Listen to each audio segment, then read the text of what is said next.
2 বছর ধরে ultrasonogram machine অকেজো হয়ে পড়ে আছে ঝালকাঠি সদর হাসপাতালে।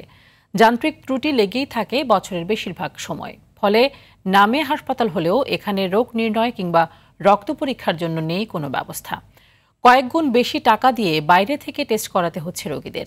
ঝালকাঠির প্রতিনিধি জহিরুল ইসলাম জলিলের রিপোর্ট, জানাচ্ছেন লামিয়া তানজিন মাহমুদ। 2 বছর ধরে অকেজো আল্ট্রাসোনোগ্রাম মেশিনটি যান্ত্রিক ত্রুটিতে বন্ধ থাকে এক্সরে মেশিন। রোগ নির্ণয়ের জন্য রক্তের পরীক্ষাও হয় না এখানে। তবুও চিকিৎসা সেবার তীব্র সংকটে থাকা ঝালকাঠি জেলা সদর হাসপাতালটি প্রায় 7.5 লাখ মানুষের ভরসাস্থল। প্যাথোলজিক্যাল পরীক্ষাগুলো হাসপাতালে করালে 50 থেকে 100 টাকা। একই পরীক্ষা বাইরের কোনো ডায়াগনস্টিক সেন্টারে করালে দিতে হচ্ছে 500 থেকে 1000 টাকা, কোনো কোনো ক্ষেত্রে তারও বেশি। হাসপাতালে কর্মরত প্যাথোলজিক্যাল বিভাগের কর্মীরা স্থানীয় ডায়াগনস্টিক সেন্টারের মালিকানার অংশীদার হওয়ায় সরকারি এই বিভাগটিকে অকার্যকর করে রাখছেন, এমনই অভিযোগ হাসপাতালে আসা রোগীদের।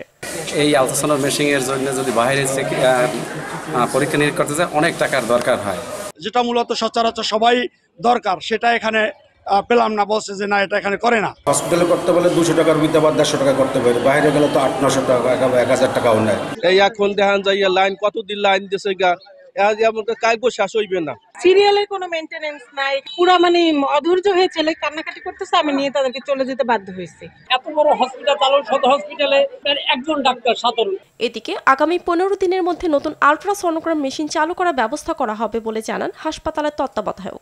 আমরা আশা করতেছি নিমিউর মাধ্যমে এবং আমরা দ্রুত গতিতে মেশিনটা চালু করবো এবং আশা করতেছি খুবই দ্রুত গতিতে আমরা আল্ট্রাসোনোগ্রাম চালু করতে পারবো। ব্যক্তিগত পকেট ভর্তির লোভে হাসপাতালের সরঞ্জাম বন্ধ করে কেউ যেন রোগীর সেবা ব্যাহত না করে স্থানীয় প্রশাসনের তৎপরতা বাড়ানোর দাবি সংশ্লিষ্টদের।